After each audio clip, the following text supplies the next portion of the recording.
बिस्मिल्लाहिर्रहमानिर्रहीम। अस्सलाम वालेकुम वरहमतुल्लाहि वबरकातुहू। एक सच्चा सबक आमोज़ वाक़या सुनकर आपकी आंखें नम हो जाएंगी।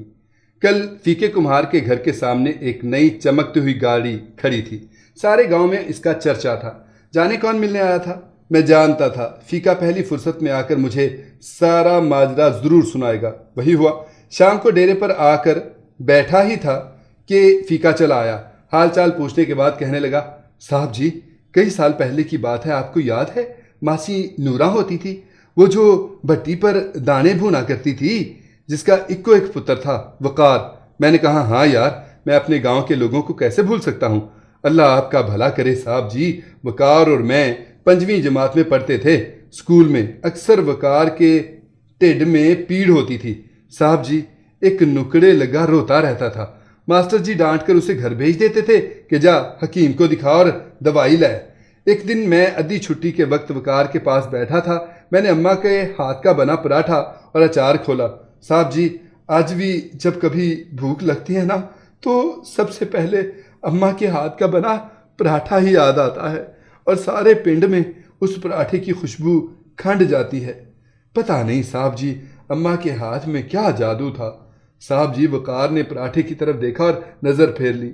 उस एक नज़र ने उसकी ढिड पीड़ के सारे राज खोल दिए। मैंने जिंदगी में पहली बार किसी की आंखों में आंधरों को भूख से बिलखते देखा। साहब जी, वकार की फाकों से लूसती आंदरें आंसुओं के सामने हाथ जोड़े बैठी थी, जैसे कहती हूँ कि एक कतरू भी गिरा तो भरम टूट जाएगा। वकार का भरम टूटने से पहले ही मैंने उसकी मिन्नतें करके उसको खाने में साथ मिला लिया। पहली बुरकी टेढ़ में जाते ही वकार की तड़पती आंदरों ने आंखों के जरिए शुक्रिया भेज दिया। मैंने चुपके से हाथ रोक लिया और वकार को बातों में लगाए रखा।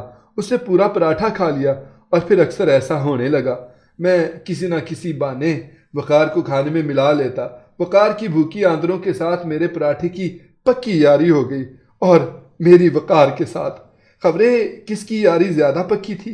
मैं स्कूल से घर आते ही भूख भूख की खप मचा देता। एक दिन अम्मा ने पूछ लिया, पुत्र, तुझे साथ पराठा बना के देती हूँ, खाता भी है कि नहीं? मेरे हाथ पैर फूल जाते हैं। तू आते ही भूख भूख की खप डाल देता है, जैसे सदियों का भूखा हो। मैं कहाँ कुछ बताने वाला था साहब जी, पर अम्मा ने उगलवा के ही दम लिया। सारी बात बताई। अम्मा तो सुनकर बिलक पड़ी और कहने लगी, कल से 2 पराठे बना दिया करूंगी। मैंने कहा, अम्मा, पराठे 2 हुए तो वकार का भरम टूट जाएगा। मैं तो घर आकर खा ही लेता हूँ। साहब जी, उस दिन से अम्मा ने पराठे के वाल बढ़ा दिए और मक्खन की मिकदार भी। कहने लगी कि वो भी मेरे जैसी माँ का पुत्र है। ममता तो वक्री वक्री नहीं होती फीके, माएँ वक्खो वक् हुई तो क्या। मैं सोच में पड़ गया। 5वीं जमात में पढ़ने वाले फीके को भरम रखने का पता था। भरम जो जात का मान होता है, अगर एक बार भरम टूट जाए तो बंदा भी टूट जाता है। सारी जिंदगी अपनी ही किरचियां इकट्ठी करने में गुजर जाती है और बंदा फिर भी कभी नहीं जुड़ पाता। फीके को 5वीं जमात से ही भरम रखने आते थे। इससे आगे तो वो पढ़ ही नहीं सका था और मैं पढ़ा लिखा आला तालीम याफ्ता, मुझे किसी स्कूल ने भरम रखना सिखाया ही नहीं था। साहब जी, इसके बाद अम्मा बहाने बहाने से वकार के घर जाने लगी। देख नूरा, साग बनाया है, चख कर बता कैसा बना है। वकार की अम्मा को भी पता ना चलता और उनका एक डांग टप जाता। साहब जी, वकार को पढ़ने का बहुत शौक था। फिर अम्मा ने मामे से कहकर मासी नूरा को शहर में किसी के घर काम पर लगवा दिया।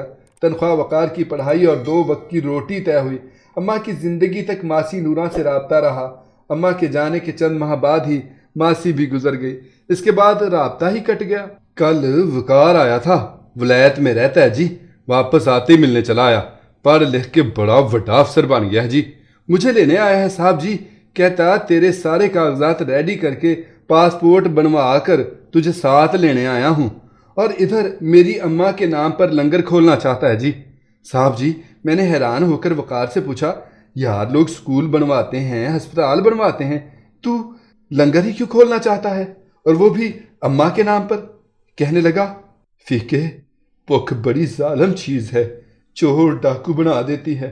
खाली पेट पढ़ाई नहीं होती, ढिड पीड़ से जान निकलती है। तेरे से ज्यादा इस बात को कौन जानता है? फीके, سارے آنکھیں پڑنے والے نہیں ہوتے اور نہ ہی تیرے ورگے بھرم رکھنے والے۔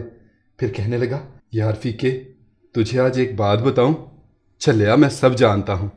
چند دنوں کے بعد جب پراٹھے کے ول بڑھ گئے تھے اور مکھن بھی، آدھا پراٹھا کھا کے ہی میرا پیٹ بھر جاتا تھا۔ اماں کو ہم دونوں میں سے کسی کا بھی بھوکا رہنا منظور نہیں تھا فیکے۔ وقار پھوٹ پھوٹ کر رو رہا تھا۔ اماں یہاں بھی باسی لے گئی صاحب جی، اور میں بھی اس سوچ میں ڈوب گیا کہ لوستی آندروں اور پراٹھے کی یاری زیادہ پکی تھی یا فیکے اور وقار کی۔ بھرم کی بنیاد پر قائم ہونے والے رشتے کبھی ٹوٹا نہیں کرتے۔ فیکا کہہ رہا تھا، مجھے اماں کی وہ بات آج بھی یاد ہے صاحب جی۔ اس نے کہا تھا، مامتا تو وکھری وکھری نہیں ہوتی فیکے، مائیں وکھو وکھ ہوئی تو کیا، بھرم ہی تو ہے جو رشتے اور دوستیاں قائم رکھتا ہے۔